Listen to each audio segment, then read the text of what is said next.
Hello po mga Cancer. Bigyan ko po kayo ng reading.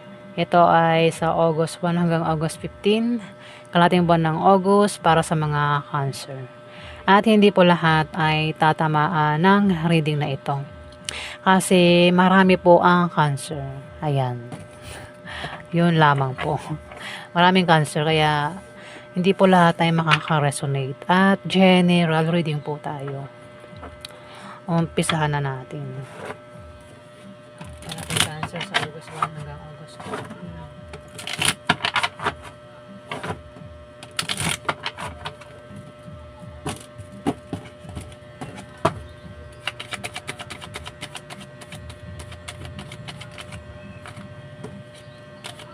Malaking Cancer sa August 1 hanggang August 15.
Cancer, the lovers. Meron kang karelasyon. Pwede siya ay Libra, Aquarius o Gemini yung zodiac sign niya. Lalaki siya. At isa kang babaeng Cancer. The lovers. May hinahanap kayong dalawa ng karelasyon mo. May hinahanap o may gustong alamin, i-search, pag-aralan, gusto mo tuklasan. Pwede rin na may tao dito ang magpapayo na patungkol sa magpapayo lang, ayan, Cancer. O kung may pagdidesisyonan, wag basta-basta magdidesisyon kayong dalawa ng karelasyon mo, Cancer. Yung bigla-biglang magdidesisyon, yung gusto nang makipaghiwalay, hindi na pinag-isipan, maghiwalay na tayo.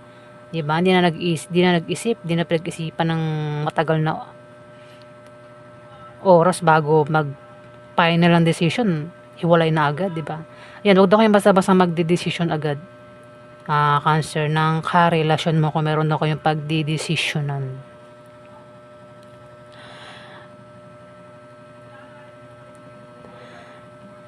Isang King of Swords, matalino. Palagi itong nakahanda.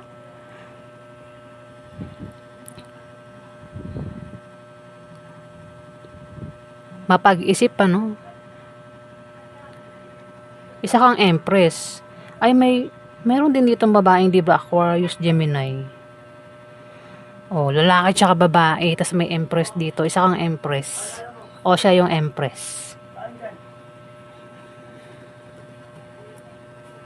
Si Empress, ito mayroon siyang kumbaga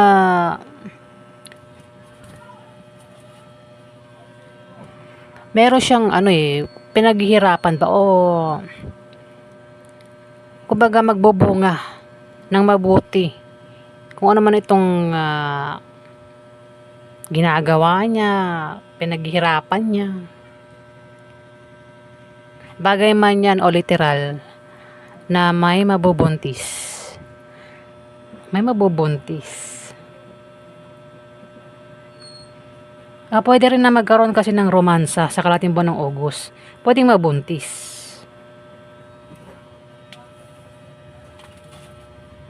Oo, nakalimutan kong sabihin.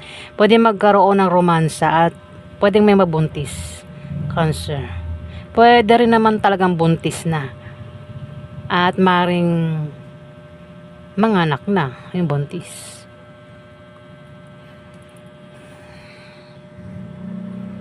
Kasi tumapat yung toro yung earth sign. Kung hindi pa buntis, pwedeng mabuntis sa kalahating buwan ng August.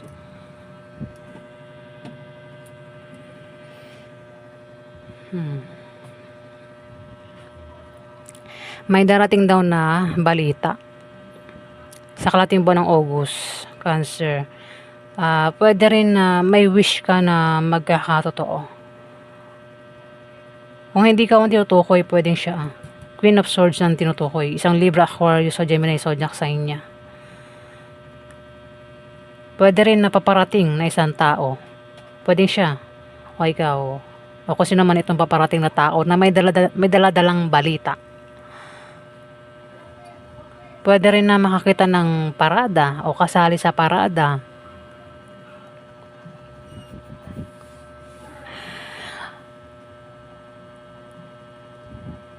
Yung balita pwedeng maganda. Maganda yung balita.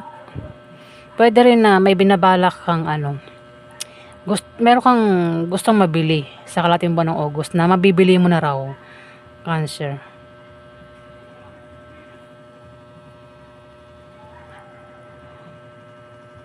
Meron kang sisimulan pero may hangman. Pwedeng mahang, di ba? Ayan, basta meron ka raw sisimulan at gagawin mo na raw yan. Importante daw yan para sa'yo. Pwede ikaw ay makikipagsapalaran. Pwede meron kang plano. Pwede sa ibang bansa o dito lang sa Pilipinas o kung saan man lugar yan. Kasi may plano ka, pwedeng patungkol ito sa trabaho, sa negosyo. Kaya alis ka. Pwede rin naman na may manganganak o may mabubuntis nga sa kalahating buwan ng August. Kalahating buwan ng August, ayan na Cancer. May pag-uusap may pag-uusap o meeting na mangyayari. Pwedeng tumawag, mag-chat, mag-message. Ayan, patungkol nga sa kaperahan.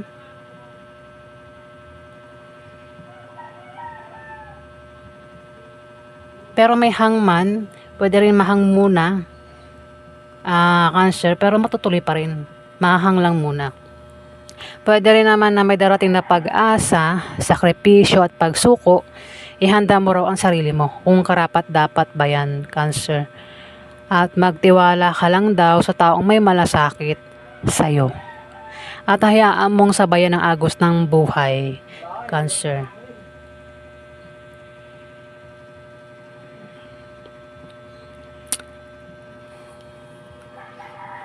Pwede rin naman na meron kang hindi inaasahang paglago ng kaperahan sa kalahating buwan ng August.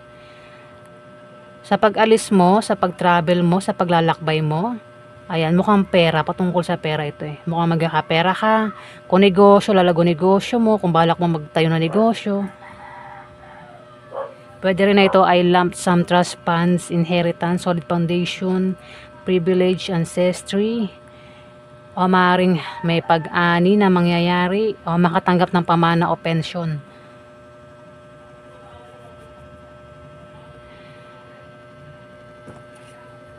Dito na ito Pentacles, isang lalaki ka ba, Cancer? O ikaw, yan, may tao dito ang mas malapit lang lalaki. May mahahang mahahang na pwedeng pag-apply na trabaho, mahahang na pagtayo ng business, pagtinda,